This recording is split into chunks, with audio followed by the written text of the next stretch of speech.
أن يهدموا كل المآذن فوقنا.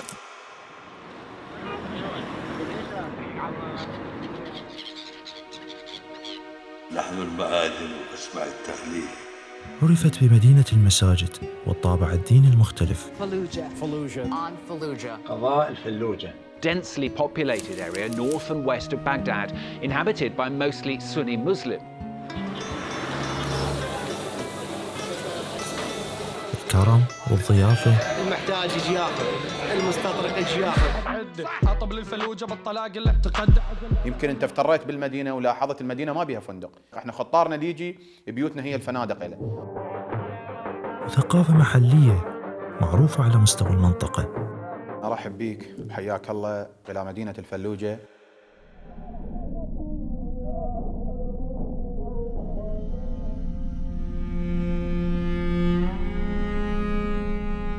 وهي الأشهر ضمن محافظة الأنبار، المحافظة الأكبر بالعراق، وعلى صغر مساحتها فموقعها استراتيجي ومهم جدا، هو الأقرب إلى العاصمة العراقية بغداد، وعلى مر التاريخ كانت تربط بين الشرق والغرب كطريق تجاري نهري بسبب وقوعها على نهر الفرات.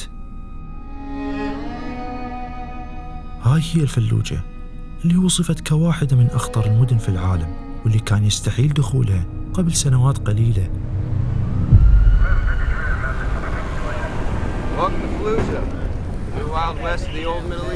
ومع الأسف ما اشتهرت عالمياً إلا بسبب تاريخها المعاصر المظلم. ووالله لن يهنأ لكم عيش وفينا عرق ينبض. وما شهدته من سلسلة حروب ومآسي مع بداية الألفية الثانية. My fellow citizens, at this hour, American and coalition forces are in the early stages of military operations to disarm Iraq, to free its people, and to defend the world from grave danger. بدأت مع الغزو الأمريكي للعراق، وبعدها عملياتها الخاصة في الفلوجة للتخلص من المعارضين، وخصوصاً بعد حادثة بلاك ووتر اللي حولتها إلى حرب انتقامية وعنف غير مبرر. The city of Fallujah has been under heavy bombardment all night from the ground and the air. واللي شهدت مقاومة شرسة أجبرت أمريكا على استخدام الأسلحة المحرمة دوليا، قنابل الفسفورية، قنابل النابالم شديدة الاحتراق، واللي كان ضحيتها الأبرياء، وتهجروا الآلاف ودمرت المساجد، وبسببها انتشرت الأمراض. معارك شرسة اعتبرتها أمريكا هي الأسوأ بعد حرب فيتنام، واللي أدخلت الفلوجة عالم هوليود في أفلام تبرر قتل المدنيين وتشوههم أمام العالم، وكتبت فيها عشرات الكتب اللي وصفت لاحقاً بشاعة هذه الحرب، وحتى تحولت للعبة إلكترونية 6 أيام في الفلوجة اللي يظهر فيها الجنود الأمريكان في دور البطولة أثناء قتالهم ضد ما سموهم بالمتمردين. وما استراحت المدينة أبداً، where al-Qaeda militants are battling Iraqi government forces for control of Fallujah. اللي تسبب بحرب أهلية امتدت لسنوات، وآخرها كان مع داعش اللي خلف الرعب والمشاكل النفسية. هذا الشارع كان زلمتي اللي يمشي بيه ما يمشي بيه فلاح. هذا سلاح فلاح. هنا قابله هي ضربة الجارة.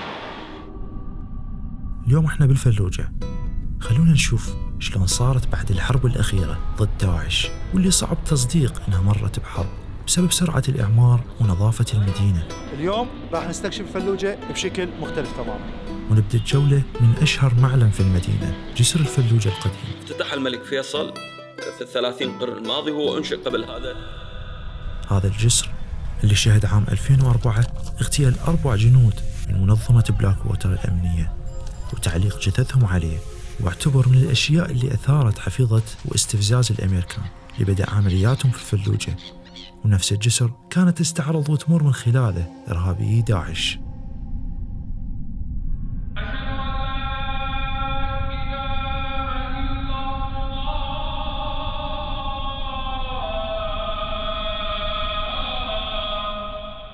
وكان لازم نزور ونستكشف جوامع الفلوجة، واللي كان أبرزها جامع الفلوجة الكبير، الأقدم بين 200 جامع منتشرة بالفلوجة. هذا الجامع في الأصل كان قلعة على ضفاف نهر الفرات لحماية خط التجاري النهري. قام كاظم باشا بتقسيم هذه القلعة وبنى نصف منها جامع، اللي يصل عمره أكثر من 100 سنة، وحتى موقع جدا جميل مطل على نهر الفرات. احنا حاليا جامع الخلفاء اللي يعتبر الأكبر حتى الآن ومن الأجمل بين جوامع الفلوجة، تقريبا يتسع حوالي 6000 مصلي، واللي تأسس سنة 1998.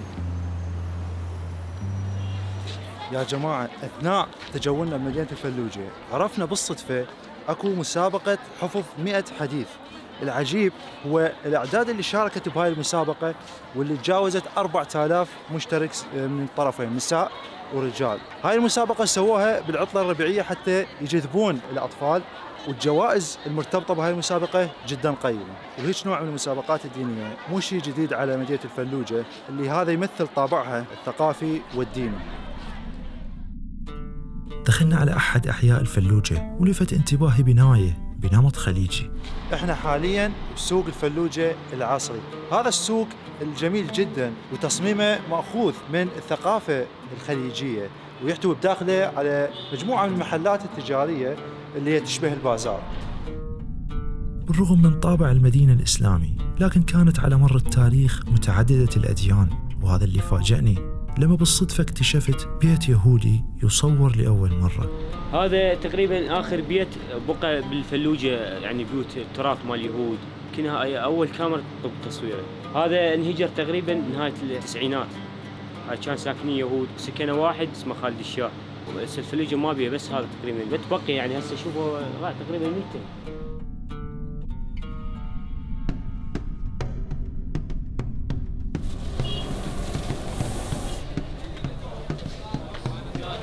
احنا حاليا عند اشهر مطعم المأكولات السريعة بالفلوجة، مطعم صلاح. الكل يشتغل في جو عائلي وتناسق رهيب، وكل فرد له دوره داخل المطعم. سبب النجاح بهذا المكان هو ان احنا نشتغل بايدينا، اي اكله تصير بالمطعم احنا اصابعنا تكون فيها من الصفر حتى تطلع بالطعم اللي مرغوب وتطلع بالمستوى. الله يبارك.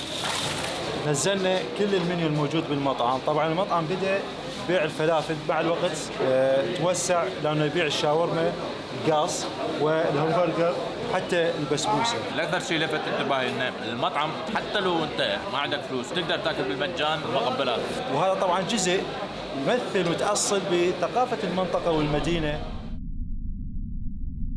احنا نتمنى انه الصوره السيئه اللي نقلت عبر وسائل الاعلام المغرضه او المعاديه عن الفلوجه، اهل العراق ادرى بعراقهم، واهل الفلوجه ادرى بفلوجتهم. تعالوا للفلوجه. شكرا لكل من استضافنا داخل المدينه ومن ساعدنا بالتصوير. واذا وصلت لهذا الحد لا تنسى الاشتراك بالقناه وتفعيل جرس التنبيهات. تابعوني على الانستغرام. Major combat operations in Iraq have ended. The United States and our allies have prevailed. فنتمنى للعراق ليس للفلوجه أن يعود مناره ليقود العالم.